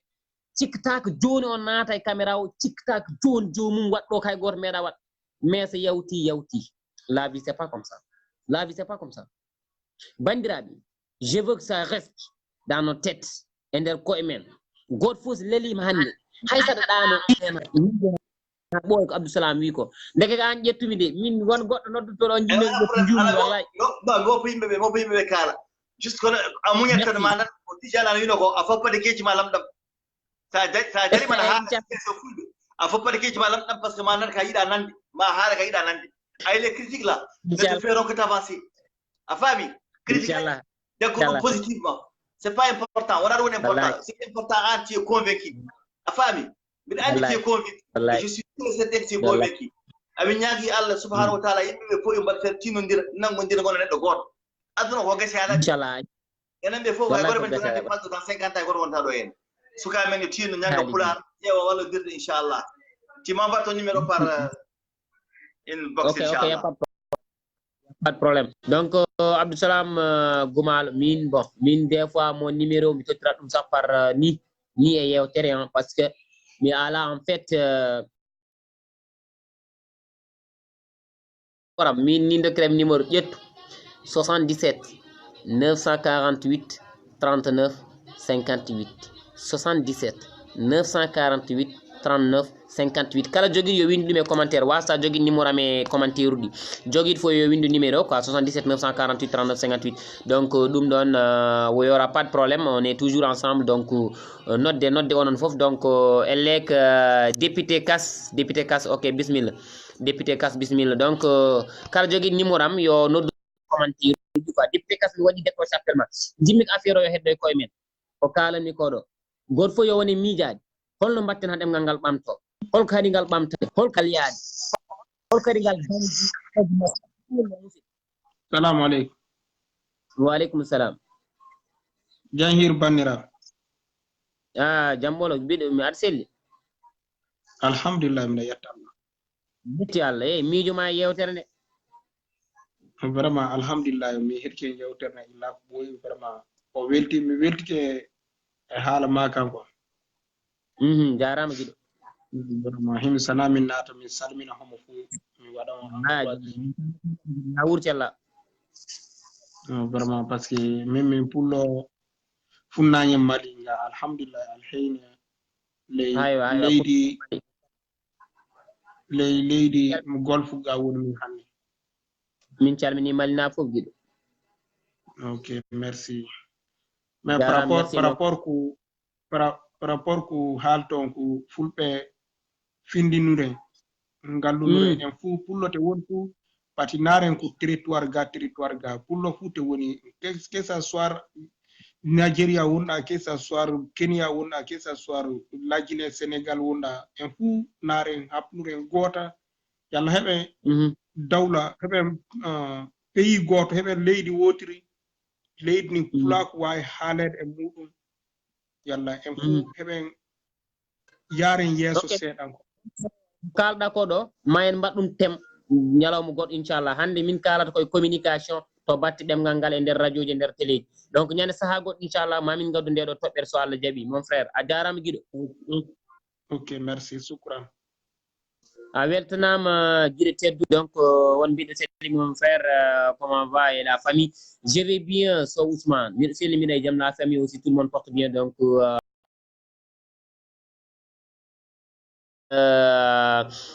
Diallo Souleymane ƴetten Diallo Souleymane so tawi omo pari de toute façon yon gandu ɗemgal men haalede e téléji e radio ji ko enen koye men yen gandu kadi ɗemgal men wurde ko enen koye men yon gandu kadi ɗemgal men rokkede fodde ko enen koye men ɗon ɗemgal meɗen dañde sago ko enen koye men woto takken hay goto woto mbiyen hay goto foof ko enen bisimilla Diallo Souleymane nami ceerno assalamu aleykum ala toon wa aleykum salam jam toon hiɗon e jam mawɗum mbiɗo selli mbiɗo e jam awa alhamdulillah eyi modi mo weltanama nde yewtere ɗo no laaɓa moƴƴa nan a jarama guiɗo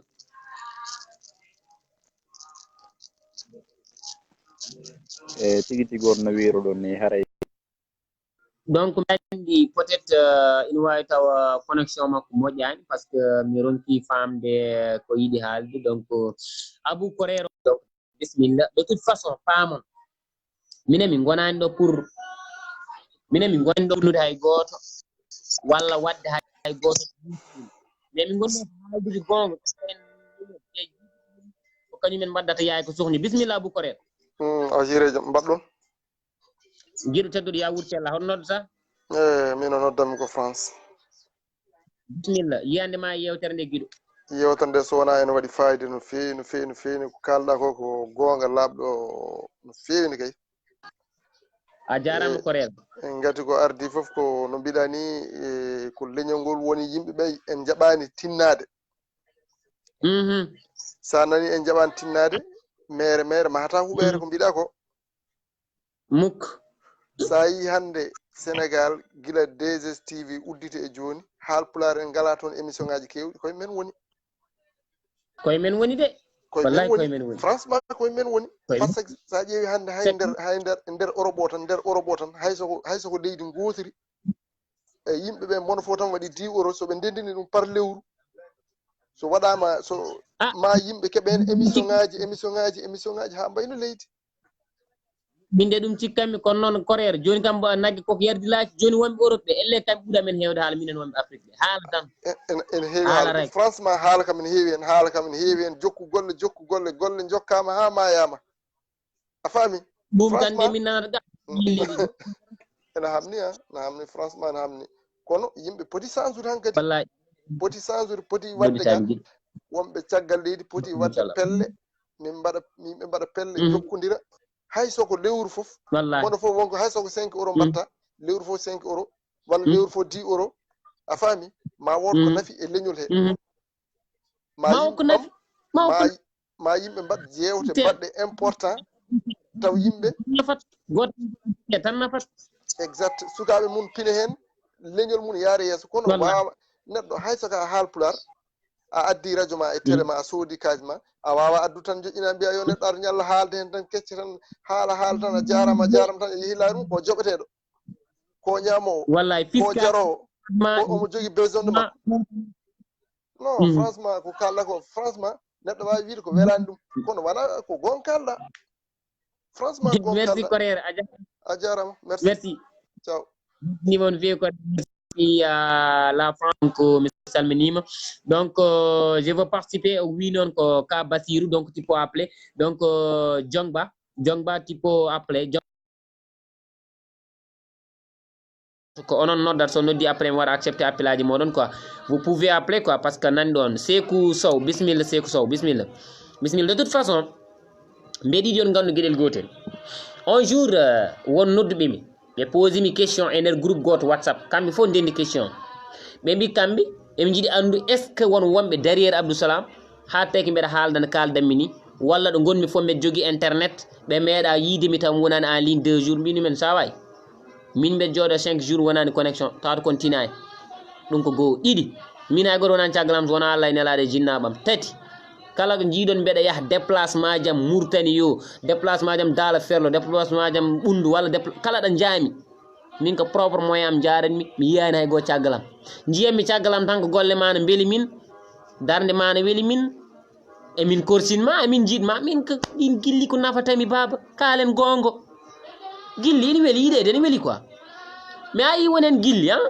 non bandiraɓe wona ɗum umminani men quoi min sincèrement min wonen gilli barke rasulullah umminanimi quoi mbeɗa yiɗi yiɗede noon quoi par ce que min mbeɗa yiɗi yimɓeɓe fof min mi ala mo gañmi ɗo ɗo jarami ɗo ni ha ɗo mi ala mo gañmi ɓurmi yidde adunam fof noon ko ɓiɗɗo pullo kono amin jiɗma o hewti noppam ha cikkanmi bom ko wona gonga par ce que des fois que c'est des milliardaires mbiyatemi min jiɗma un jour mi waɗi mi haalata ɗum ɗo mais un jour mi haalde bras droit 1 milliardaire ici in kalde wi kam kaari ina heeɗoma kaari ne wanma suivre kaari ne yiɗi yidema e ko way noon mais finalement affaire o natte kocce aɗa andi aduna il faut pas amin gueɗel gotel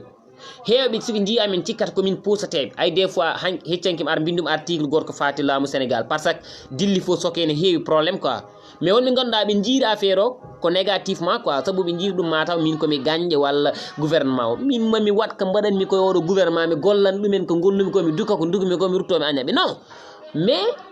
ko waajo wino ko mi añani no mbaɗa mi añanima mais gañmi kono mbaɗa ni mi añanima mais gañmi kono mbaɗa ni mbeɗa yiɗi gouvernement o mbeɗa yiɗi laamiɗo mais hono no laamorani welanimi saabu wonɓe jiyani hen koye mumen sa haali noon neɗɗo goɗɗo daroɗamo firtani hay dara wima eyyi oɗo koko waɗi contre gouvernement woni contre gouvernement tawi koto batte gilli to mbeɗa haalanno min gilli yayam ɗi gilli babam ɗi gilli joom suudam ay ɗin noon gilli tan ene yonanno kono alhamdulillah mi dañi yimɓe woɓɓe jiiɗi ha heewi mais aussi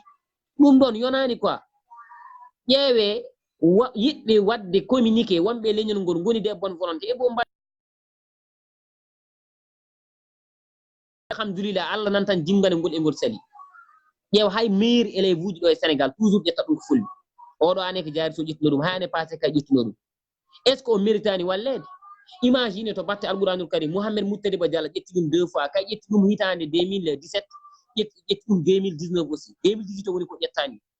2018 mo ƴettani ɗum o suko goto pullo kadi ƴettuno ɗum ko fayti affaire poésie kala ko jaaɗen to batte concours aji eɗen jogui haqqillaji eɗen daña so sukaɓe men jooɗima e radio ji kaali yimɓe ne belto so sukaɓe men mbaɗi e janggi communication ina jalta hen kono en ngala walloɓeɓe les diplômes waɗani suffit ɗo e Afrique de diplôme être diplomate wona ɗum takat neɗo wadde réussir en Afrique takat ma wadde réussir jogade branlon jogade walloɓe ƴeewe mi rokkuma exemple goto Touba juma mahateɗo toon par ce que ina yooɗi ko mi ƴettamat exemple par ce que eɗen gandi juma mahateɗo Touba par exemple ɓo galle Serigne Fallou Mbacké de mbimi galle Serigne Fallou Mbacké o waɗi hen ko Cheikh Oumar Deme bisimilla walla Cheikh Oumar Deme bisimilla 300 waɗi hen ko 313 millions min mbeɗa jogui chèque o min photocopie chèque o mbeɗa jogui ɗum mbiɗen mofti ɗum 313 millions francs CFA ɗum galle Serigne Fallou Mbacké rendini ari wi Serigne Mountakha minen mbaɗi ɗum e juma o enen ɓooyani nanani ɗo yimɓe yo goto fof addu ko wawi pour juma tal pour quelle région te enen laami leydi ndi ministre uji men mbayi ɗo kono kooce te talɓe hande Sénégal ko talɓe mbaɗi ɗum saabu Seydou Nour Tall c'est lui qui a bâti pour dañen koye meɗen ala fof ko waɗanani ɓiɓɓe leydi ndi lamɗo gonnoɗo ɗo fof ko ballannoɗom min jooɗo ɗo hay so eɓe mbaɗa ɗo wone gueɗe boom télé wawa waɗande en ɗumen direct ça c'est honte en kersata enen en kersata sa haali joni waɗ mbiɗon non minen min ngala on temps minen ni minen na mais wondi ko gonduɗen ken pamanide aduna o yarata elle son cikki ɗemgal ɓamtata ɗum tan ko wonde e nder galle tan ina coowe ɗum ɓamtani ɗemgal baba ɗum yonande ɗemgal bandiraɓe ɗum pamon ɗum onon foof ɗum yonande ɗemgal de ɗemgal ɗum ngal ɓamtata ɗum ko ɓiɓɓe ɗemgal ngal ɓiɓɓe leñol ngol ɗon gummo daro tammodira jooɗi goto foof essaye addude hunde mbera ɗemgal ngal haalede nder téléji walla nder radio kono sen mbi tan ɗemgal men yo haali ɗa yo waɗi ni ɗemgal janguitake moƴƴo windetake moƴƴo a windata hen defte haydara haala tan joni oɗon nanda e Abdoussalam en Hafiz Ba bisimilla assalamu aleykum ceerno bisimilla mon frère comment tu vas mi weltima no feewi a weltanama giɗo tedduɗo ya wuur no kewɗen wiide ni tan joom salatul fati huunata haalde gonga kadi hunde fof kadi en jarat ɗum hen one love mon frère merci yo Allah reen en tan yo Allah reen en eɗen cohli sagataɓe waɓe hono meɗen sa inni salatul fati ɓe jasmi jagguɗon tiiɗ inchallah bisimilla konngol yeeso ma ko yidde wiide tan ay ko kalɗa ko dariniɗo leñol fof yo para kam leñol fulɓe tawi no mbaɗen ni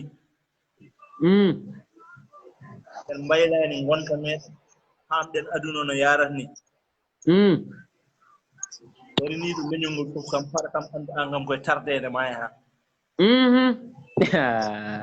ɗon ndi woni bone o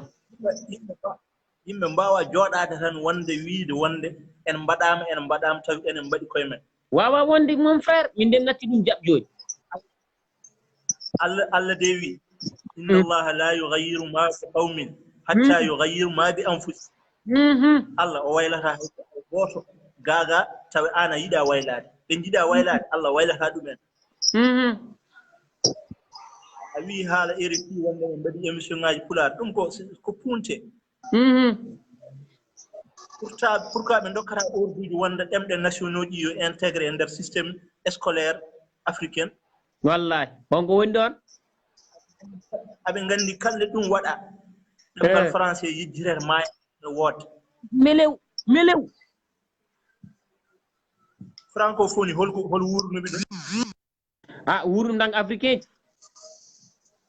ɗum ko africain kadi min gueɗel gotel no ɓeydi muusi kam hen fof sa yeehi Mauritanie fulɓe Mauritanie nana pooɗano pulaar ala nana pooɗano ɗemngal français nana mbiya leydi nana watte arabe kono min de leydi nana watte arabe poɗɗa kay ardino ko ɗemngal ma kono aɗa fooɗano ɗemngal français ɗemngal français sa fooɗini kadi hen gonɗa ko yolde ɗemngal ma wasde hoolade hoore mum ay on côté min safalɓe mbeɗa yiɗide aɓen jaggi culture mabɓe aɓen jaggi ɗemngal ɓe mbi kaɓe arbeɓe aɓe gardin ɗemngal arbeɓe enen jaggen ko gonɗen ko janggen gardinen ɗemngal meɗen pourquoi eɗen fooɗano ɗemngal français ɗum tan réglata question o ɗum ɓolu ɗum tan réglata question o gueɗel ɗimmel ngel no mbiɗa ni haala ka ɓuuri heewde golle ɗe mi haɗino ñande suka dabbaji no mo mbaddan ɗum émission mbimi onon waaɓe hono meɗen e Dj Dou en ɓen ɓurani ni ha mbiya wonde enen namdi cohli ballal ko leñol ngol foti heftino moɗon investisse moɗon par ce que onon so neɗɗo investisse moɗon ko avenir ɗemngal ngal investis Elan Ndiaye waɗi fodde muɗum no foti émission ngaji pulaar mbaɗete no foti duuɓe sponsor woodani wallahi sippimde mais courant mo ne yoɓa internet ne yoɓe connexion ne yoɓe ɗum ɗon fof ƴeewani o ƴiwir ɗum ko leñol ngol enen ko gueɗel gotel mbawɗen yeeyngo docteur Mamadou ari yum ara nanni hen ujunnaji walla million ngaji walla juura ɗum mbawɗen merci beaucoup famde stratégie wonde ay aduna hannde mo gonɗen o ko ɗemɗe ɗe ngorgo e ñamodirta koko ñamodirata de koko ñamodirata fulɓe noon enen jogui deux probléme hewɓe paamani ɗum yaani côté almudagal ngal nga arabe en parnora arabe o sa jangi a yaari côté almudagal sa haalani arabe tan mbiɗa ka wona gandu ɗum may ayi ɗum ɗon ay kalɗa ko ɗo ma en ngar hen ayi ɗum ko toɓɓere yaajde ceernam sabu jannguɓe tubankore ɓe jiɗi won jannguɓe arabe ne jiɗi wonde arabe joni hono pulaar wonata ɗum ma en kaala hen ɗum koko ariyata komi jiɗi côté nan ɗon arabisani ɗi nana mumta ɗemngal pulaar côté goɗɗo o francisani ɗi jannguɗo pari fof kewɗo haalis seeɗa fof watta haɓɓude cravate uji muɗum sooda table à manger waɗa galle mum jangguina ɓiɓɓe muɗum français ngol leñol holno yarirata yeeso ɗum ma en kaala hen kono mami haalam gueɗe gooti haɗa ma coupe allah n seedi habis ba wallahi mi yiiɗa nde yewtere jejjitende kala ɗo goto e mon woni yo miije hen quoi par ce que ay ɗum ɗo c' est grave te ɗemgal ngal nana ñaame dans les médias en tinani ɗum ɗemon koye ñaamede responsable en hande mi yeeɓi ɗum ɗo théâtre uji walla film uji ɗi puɗɗi ɗon wadde piindi TV ɗum ɗon fof jeeya koye film Sénégal émission ŋaaji walla film uji battiɗi e nder Sénégal hannde fof ko en wolof enen alaa ko njeeɓaten e télé Sénégal firti ko poɗɗen hannde ƴeewde télé meɗen 100% yo won pulaar eɗen mbaawi ɗum sen njiɗi non mais notomi ga radio fulɓe RTF nana dari ngam yidde ɗum wonde par ce que RTF joni télé o fuɗɗima waɗede émete joni on mboni o fuɗɗima wadde fonctionné woni RTF radio télévision fulɓe kono ha joni de fulɓe jaggani ha joni ɓe jaggani fonctionnement o ko financement o ɗum woni haala ka milliardaire uji nan mbayno leydi kono ala jarlihiiɗo de kala kane nawa leñol yeeso ala jarlihiiɗo wadde hen haalis muɗum merci fulɓe kaalama noon so fulɓe kaalama tan ɗo ne wi tan o haali fulɓe forani haali fulɓe enen ko gonɗen ko Allah hande so tawi tan kam ngono gonirɗen ni pour waylu ɗum yawta ten hakkillaji ɗemɗe woni koye ñamodirde ɗemgal ngal woni koye ñamodirede kadi ñamoɓe ɗum ɓe kadi puɗɗimi heddi hen tan ko hoore e laaci ɗum noon ko alay sago merci weltima min ɓuuri weltade Seydou Ba a jarama mi yiiɗa aɗa rata émission jimmi ko kala émission aɗa mbaɗa hen lamɗam seeɗa min kami aboniɗo kadi so taw o hokki inchallah mami ƴeew émission dokkami goto e page o inchallah mi waɗa hen alay sago ko yimɓe ballodira kala ɗo jiɗɗami tottede wallahi ɗe azim page o inchallah mi whatsapp mani administrateur min woni créateur min waɗannomi administrateur sa yiiɗi joni somi panimi nanma administrateur kala jiɗɗa garan mbaɗa yewtere c'est gratuit on est ensemble gueɗel gonɗe min ɓeydi hen seeɗa yimɓe yo ɗaccu haasidagal leñol wawa ɓamtidade haasidagal wawa de suka jaltinɗo hoore muɗumen yiiɗi heftinede en yiiɗi hollide ko wawi ko foof dabarude ɓe naata e gayen en gasa en gubba gaccen haasidagal nawata leñol yeeso mbatten hakkillaji meɗen enen ko Allah neɗɗo so woni ko Allah waɗi ɗum neɗɗo so joguima ko Allah hokki ɗum Allah ardiɗinat Allah gandal Allah hokkata neɗɗo wawa haalde Allah hokkata yonnata neɗɗo Allah finnata balɗe Allah waɗata neɗɗo baaso Allah waɗata neɗɗo human binne Allah waɗata neɗɗo baasɗo ɗum ɗon yimɓe yo gandu ɗum Allah noon saɗi haaɓe noon neɗɗo sababum ko woni ko walla ko wawi ko koye Allah kaɓata en wawi mbarama walla bonɗa ko woni ko walla mbaɗama kangaɗo kono de andu hakkude ma janggo an e jooma ma laayi ɗum ha laaɓa cer ɗum noon mi salminima Seydou Ba julno balɗe ma renma bonɓe añɓe julno balɗe ma hebbino hono ma en Seydou Ba amin Bapoula amin vraiment Hafiz Ba hanni noon a bonni ɓerdam nde ko Allah seedi a bonni nen feewi quoi saabu a taki kam miijade ko heewi quoi jamais hay ɗoyɗi mum kewani wallahi toujours ko kulɗo haywa ɓawo kadi jinnaɗam gorko kadi ko noon kamɓe fof koɓe hulɓe haywa so mi parfois won bindanɗam won janggoɓe ɗum noddat ɗumen kalan ɗumen quoi mais hay ɓoyan tan ɓawo noddimi nde wi mi nani wiya haala gor jiguenen nde a haali hen ko heewi Abdousalam usto haala ka saabu min ɓe wiyoɓeɓe noon kulmi hattade wonkoɓe pewjata mbino no baba duwaw mon son ara tan ala probléme aussi foof mi acce jungo Allah il y a pas de problème mon père mais ƴeew sa wiya haal sa miijima ɗum a andat kadi an aɗan tampin jinnaɓe ma so ɓooyi tan so rena sa ɓurani rentade a waɗat abandonné wallahi lazim wona cahan mais yo Allah rokkam tan wonde toujours e même combat haala rokkam hen victoire quoi so min victoire tan ɗaɓɓanmi combat o victoire am woni ɗemgal fulɓe ngal ƴellito ngal heeɓa sagu maggal e kala ɗo ngal wawi wonde quoi min ko ɗum woni victoire am vraiment donc mbeɗa juuro on no feewi donc won musidɗo mo ganduɗa o ko Alassane Sow elle donc Alassane Sow mi ƴetta appel ma mbiɗa andi bientôt mi ara mo waɗa conclure yewtere nde par ce que aussi hankkadi nde foti waɗede conclure par ce que oɗo moment hankkadi ko haala kon heewi seulement jinmi ko yon jaggu ko haala ko mbaɗa ɗum e haqqillaji moɗon par ce que waɗi wiide moon noon ko min mi jooɗaki ɗo tan uniquement pour haalde tan ni yo wel yimɓe heeɓe somi haali mbi tami ko dande ma ina weeli kalata ni ina weeli mais c'est pas ça wona ɗum woni important min so welama haalam metta ko kalami ko sono woni nafoore ƴetten so ala nafoore gaccen par ce que aussi hay goto nul n'est parfait hay goto timmani je ne suis pas parfait donc somi haali ko woni nafoore ƴetten utiliseen ɗum naftorɗen ɗum so ala nafoore gaccen berloɗen saabu ko noon fulɓe mbi feere fortinde ɓamtore wande fayida sa are nder dental yo siine kono feere o ñiide seernode taƴore en ɗam so adde nder dental yo folle ɗum tagi ɓe mbi weelele fewnani batu kono ɓugginade caggal no neldal ɗum ni fewnani batu paamen gueɗel gotel ene woodi ñande mi haali ɗum e émission mo ganduɗa o ko Pindi TV mbaɗanomi invité mbimi ɓe dans la vie kala ko gonɗa dañata waɓɓe mi hen contre mais waɗoɓe ɓe contre sa yeehi ha Allah hollimoɓe yoɓe ɓeydumo joom yoɓe ɓeydumo pellital ɓe ɓeyduma cuusal holko waɗi wiide noon par ce que dans la vie neɗɗo wawa yiɗede neɗɗo yimɓe fof mbawama yiiɗi waɗata yiɓɓema waɗa ɓe jiɗama mais quand même fulɓe mbi hewde añɓe ko duwaw yummo jabaɗo et puis neɗɗo fof mo firtani hay hunde wawa hay hunde hay goto añatama kono paamen ɗemgal men ngal so jii yimɓe fof no mbaɗa ngal contre goto fof ina daro to woda ko haala e maggal walla woto haala leñol c'est parce que eɓe gandi sen jiiti lawol ngol billahi en daɗat ɓe Allah ina seedi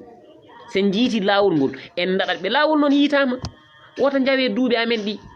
woto mbiye minen min ngala intelligence andude ko kewata amin gandi ko arata jangga Tijani Liman Sambourou Bara ko haalanno ko hande yiyama mami haalat mona bien vrai kala mayɗo ko Allah nawi fittandu mum mais sababuji kewɗe hande caɗele ɓiɓɓe fulɓe keɓata ko ɓiɓɓe fulɓe pawat ɗumen ɗum wona question min gayɓe non min j'ai pas le temps pour aybinde walla fenande hay goto wallahi l'azim mi mawnikinaki kono mbeɗa mawnikini fenande aade mi mawnikinaki de ɓe keɗe mi mawnikinaki kono mbeɗa mawnikini fenande aade par ce que ɓoy juuti mi mayat e yeesa Allah fenande artat te mbeɗa jaaɓi Allah je suis croyant et pratiquant na croyant on kondo no croyant et pratiquant mbeɗa pratique mbeɗa jaaɓi Allah mbeɗa gonɗini Allah mbeɗa rokka waktujam no hannirta ni mbeɗa heewi wiide mi wasortaka haydara kono komi juulɗo mbeɗa wasoro ɗum te mbeɗa yettir ɗum Allahu joomam donc mbeɗa jombi darade ɗo mbeɗa fenana on kono yon gandu min wotay go son belama wotay goto wannam haydara y a pas de probléme mais mbaɗe enen fof ndenden mbaɗnen ɗemgal ngal haale ono on cikki eɗen mbawi tan wurde jelari addi jelari ko basal noon wona basal jawdi tan de neɗɗo ne jogo jawdi taw ala haqqille basal fof ɓuuri bonde ko basal miijo moƴƴo eɗen jogui miijoto miijoji moƴƴi eɗen jogiɓe des vision ji moƴƴuɗi ina mbaɗa investir e nder leydi ndi ina jiiɗi ko nawrat leydi ndi yeesa enen joɗɗen ɗo tan mbiyen eɗen golloro tan ɗemde yimɓe fof gonta gollortoɓe ɗemde hono awluɓe mbaɗata hono jandiyankoɓe mbaɗata hono yewtiyankoɓe mbaɗata wodata haalduɓe wodata golloriɓe ɗemde woda dariɓe to batte haala mais woda dariɓe aussi to batte financement enen fof en mbawa wondude eɗen kaala tan mbep c'est impossible dans les groupes WhatsApp ma haali ɗum nane ɗum woni toon min noon kam min kalnam mon gonga de min jamais mi dogata so Allah jaaɓi wallahi wal kitabi nane mi haali mbimon d'ici 2 ans walla 3 ans somi yiyani haydara mi accat communication aha kay mi ruttaki hen caggal par ce que accudemi de communication e nattudemi nde arde page am jiida hay page o bom on wawi joɗade 2 mois mi arani hen par ce que min nene so tawi onon yeeɓoɓe ɓe miijoɗon ko famille mon min j'ai ma famille je vis avec mes parents ma mère mon père mes frères et sœurs ma femme ma fille j'ai ma famille comme vous si vous pensez vos familles famille ɗi mon miijoɗon enɗam mon mais je dois penser à ma famille pourquoi min poɗɗon ko wadde min jooɗo mbeɗa miijonomon ɗum enen poti rendu miijoɗen ko intérêt men mo ndenduɗen c'est pas mon intérêt moi seul so ɗemgal pular haalam hannde walla yettimat foti yetto ɗo mi haalinani Hafiz Ba a jarama pour que pular haalte ko RFI ça c'est du politique wona gonga quoi wona gonga hunde nde gonɗani eɓe mbi eɓe mbadda ko politique woni ɗon ko politique et promotion alphabétisation adlam ko ɗum woni ɗon ɗum mbaɗata promotion en minen noon ɗum ɗon nawrani min son ƴeewi no feewi ina famɗi ɗo ɓe kalata e caɗele fulɓe gonray gonga ɗum taki minen ɗum intérêt minen intérêt amen ko DGS en intérêt amen minen ko RTF en intérêt amen minen ko RTS en intérêt amen ko TFN e E-Media en Walfa en Sen TV en 7 TV en Dunia TV minen ko ɗi téléji intérêt amen par ce que ɗi min mbawi darade min keeɓa fodde amen min belto min mbaɗa fodde min keeɓa hen fodde min belto saabu ko ɗum min jeeyi neɗɗo ne yiiɗi leydi foof kono neɗɗo ne horsini leydi bamum enen fof onon yeɓuɓe oɗon gandi won leydi baba jiida e leydi coodadi won oɗon nanono mbi ndiɗo kodi cattude tawmi ndi kodi tawrumi tañiraɓe woni mamiraɓe walla piltiraɓe neɗɗo fof no wasoro ɗum ɗon saabu kala ɗo bammala fodda e ɓota ɗon leydi kala ɗo bamma woni koɗo aronata ɗon leydi kala ɗo nanɗon pullini wato leydi ko gendi bamum ɗum wota punte koye mon bom gendi bamum tan woni ɗon joni noon enen eɗen gandi keɓaten fodde men mbiyataɗen koye radio ji sénégal radio ji mali radio ji burkina radio ji guinée radio ji ko way noon cameroun e nder ko jeyɗen koko ɗum pecceteɗen belteɗen surtout tubaka no woni ɓi sunde nafata kala ko waɗi wonko ɗamini hen kala ɓuri ɗum ɓinnude komi anda e goto anda ɗum kala ko waɗi wonko woni less ɓeɗo torlunoɓe ɗo mamiran men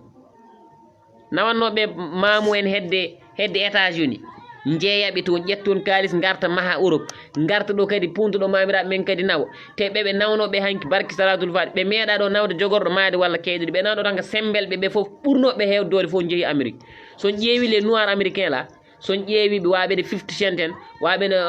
ɓeɗon wiyete Tupac en mayɓe e woɓɓinen toon Jay-Z en kala mo jiiɗon ko ponkal c'est parce que babiraɓe men ko ponkaleji gonno ɗo ɓe gummi de ɗo ɓe gummi ɓe nawa toon ɓeɗo tubakoɓe ko ɓen jeeyi ha ɓooyi ɓe gaare eɓe gadde men nouvel ordre mondial ɓe gadde men gueɗe goɗɗe eɓe jangguini men ɗemɗe men eɓe jogui leyɗele men ɓe mbi ɓe dokki men indépendance mais toujours c'est avec surveillance ɓe dokkani men ha joni indépendance labtude kamɓe jogui leyɗele men ɗe jiimi en ha joni kala ko bonate nder Afrique ko tubakoɓe bonni ha tengte dawade biteɗi français ji ɓeɗo so ƴetti ɗemguel men walla ɗemgal men ngal ɗo dokki men en 30 minutes walla ko wayno on cikki ɗum ko haala ayi mbeewa mi haalanma mbeewa rokku mon exemple goto pour pamon mbeewa sa yiɗi ɗum jaggude e minen kam aynaɓe sa yiɗi jaggu mbeewa ƴetta ko ñorgo mbaɗa e ñorgo ngo maaro walla gawri après ñeeƴɗa mbeɓa mbaɗa sa waɗi ca sa waɗi ni joni mbeewa ba ara kañum addat ɗum ko gawri ndi tama e Allah ndu goppa gawri ndi ƴetta laaɓi pawa e dande walla gonɗa koye daƴje walla gonɗa koye ɓirde walla gonɗa koye afde ɗum ɗo fof nani ɗon tawe donc joni an maaro ko walla gawri ndi jinnoɗa ko jaggirde ɗum mbewa ba ayi konjon jewton ɗeɗo gueɗɗe mbaɗata men de tubakoɓe mbaɗi ni Oxfam en mbaɗi ga financé Oxfam nde naati Afrique mi rokkat mon exemple tan toko nde Oxfam naati Afrique ONG ji goɗɗi nani ɗo ha heewi nde naati Afrique ɓooyi eɗin ɗo e Sénégal guila ɗe ɓaymi ɗo arde minen komin waɗi ɗumen ciblé min mbiɗi moƴƴani ayi hande fof feeñi eɓen ɗo mbaɗa financé des homosexuels transsexuels bisexuels gay eɓen mbaɗa ɗumen ɗo financé e mbaɗa organisé des soirées privé ɗi hay goto tinta goto jiguenuji ne potta toon kalisaji men ɗi jahata e mere enen noon kalis men yahata koye mere neɗɗo pulla no wawi daraje ƴetta 1 million billahi min mi yiiɗo grand théâtre ɗo e Sorano ɗo neɗɗo goto dari ina juuroɗo nalanke goto juurgol no tellement an ɓerde ma huɓɓat ƴewɗo juurat ɗo won joɗiɗan yeɓatelde ala ko ñaami won joɗɗan yeɓatelde ala ko yari leñol ngol nini wonde 1000 probléme jomum en ganda no mbaɗat ƴeew o plus de 1 million e darde wotere 1 million noon sa nawnomo 2S sa nawnoma hande E-Media walla nawɗama RTF radio télévision fulɓe mama naftu on keewi de ma leñol ngol mantuma hono no mantiri Murtudo Diop ni hono no mantirata Ilimane Sambour Barka ni hono no mantirata Lobbar Modou Birane Fall ni hono no leñol ngol mantirta Moustapha Booli Kane ni leñol ngol nan manta Yerdor Diallo ha joni gasnani leñol ngol neni manta ɓene jiggu tafsir Gueye ten Youssouf Gueye en guelol ngal ba gurɗo o walla baɗo Ndiaye Seydou Amadou walla Ibrahima Kane katata leñol walla Ibrahima Malal Sarr walla woɓɓe Hammeli en Abou Diop en Dona Sampat ɓeɗo fof nene manta par ce que wonko mbaɗi ete pour ƴe ɓeɓe kaali fof wona kaalisaji mumen ɓe mbaɗa e leñol ngol de volonté doole miyen pellital miyen cuusal miyen haqqillaji miyen joomen kaalisaji ɗi kam jooɗo tan mbi kañumen kam gaddata message noon lancami o onon ɓe Allah walli ɓe wonko Allah rokki moon seeɗa ɗanniɗo yo gon caggal lil fof pondumen onon ɓe Allah rokki ɓe seeɗa mo ganduɗa hay so tan nini compte mum waɗi hay soko 2 millions eɓo hay soko 1 an fof ittu hay soko 5000 francs ɓolo mbaɗa ɗum e leñol ngol mbimi ko 2 millions de aɗan jogui ɗum dans votre compte nan ɓeyɗo hay soko 5000 francs par an mbaɗa ɗum e leñol ngol mballon ɗemgal ngal no haaldira e ɗeɗo kaalirɗe walla enen ɗemgal meɗen kam méritani kam enen haali tan e ɗiɗo télé billahi mbiɗa sikki wona jaam wone men enen en ganduɗa paaɗen donc sans plus tarder vraiment ko wiide moon mi yafnima on vraiment mi yafnima on no feewi kadi mi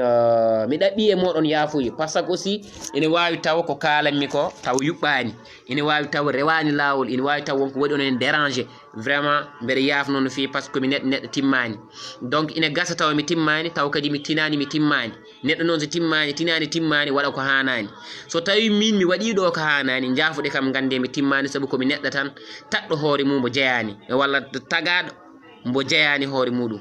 saabu neɗɗo jeyani hoore mum haɗa jeyani hoore ma noon ene wawi mbaɗa ka fotani wadde mi yafnima Allah so tawde mi ferguitima kono mi yafnimon so tawi mi ferguitima e moɗon gandon Allah ina andi hay soko hande fajiri ndi maymi min mbeɗa yetta Allah min han somi maayi mission accompli somi maayi jang mission accompli somi maayi ɓaw jang mission accompli min leñulam rewani mi ñamade am mi ala halis kono mi rewa ko ñamade ponnomi ko waɗɗo dolam tolniɗo mi waɗi wullande ngol dawande ngol dogande ngol dukande ngol haɓede e maggol fiyede gam maggol ƴettede gam maggol yennede gam leñol ngol ala fof komi wiyaka saabu leñol ngol min mi yetti Allah duuɓi ɗi kewani kono mbeɗa sikki barki salatul fatik ponnomi ko wadde min mi waɗi ɗum heddi ko onon tawi onon ko poɗɗon ko wadde on mbaɗi ɗum on jarama goɗɗo nanowo men mbo waɗani mo suwade ko foti ko wadde yo waɗ leñol ngol ko guesa baaba ko guesa babam ko guesa bamma goto min fof jogui hen lowre kala noon mo remani lowre muɗum nde sooyo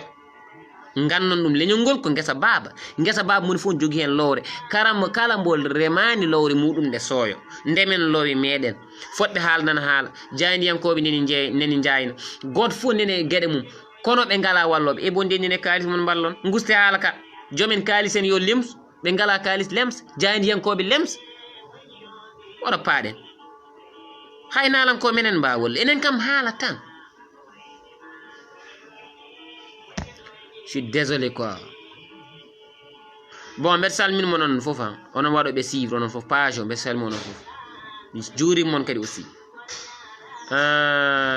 Oumou Pullo Sow mi salminima Aminata Ly depuis Hollande mi juurimon Hafiz en Abdoussalam Goumala en waɗoɓe suivre page o Aissat Boɗejen donc woni Gallo Samba en e Mamoudou Samba Diallo en depuis Espagne vraiment salminimon Abou Korera Oumar Djibi Dia Kawral Ba Ousba Siradio Sarr Ali Fall Mamadou Seck Mamadou Camara Babi Ba Ousba aussi donc Abdoulaye Gueye Ousmane Bari donc Ba Basirou Bari Djouma Bari on woni ko depuis ɓe je crois que Allemagne Hamadou Ba Abdoussalam Goumalo mi haalin ɗum donc vraiment onon fof Ka Basirou Diop Farba Ndulla Sekou Sow Abdou o ko Hafiz Ba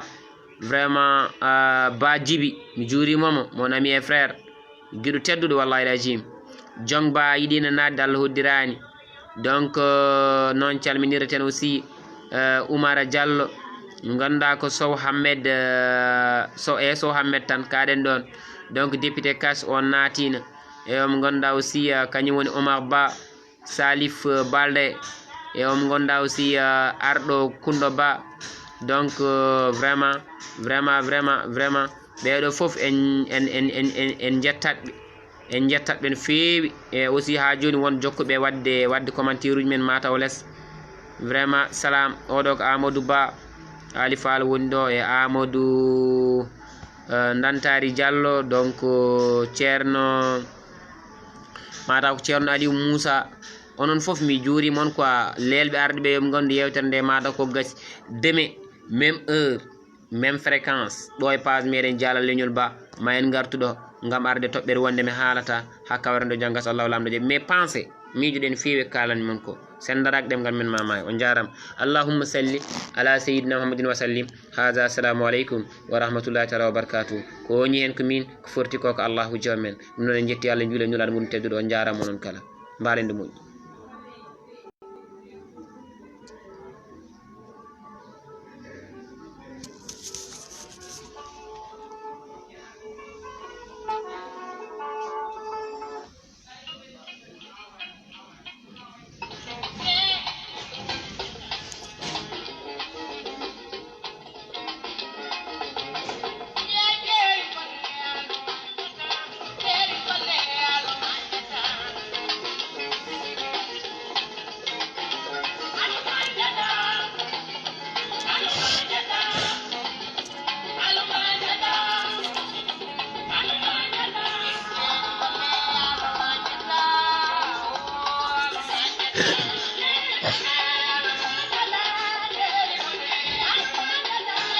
Diop Farba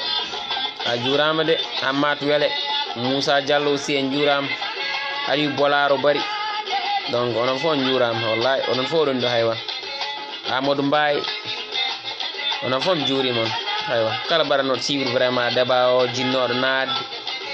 dañde naatde mo dañani naatde vraiment onon fof juurimon wallahi jarama seulement haɗimi kuppude caméra o tan ke mbiɗen soyno commentaire uji mon garate vraiment min mi yiɗa ɗawde neɗɗo ko yiɗi quoi Alassane Dia vraiment onon fof juurimon mbalen no moƴƴi bandiraɓe on jarama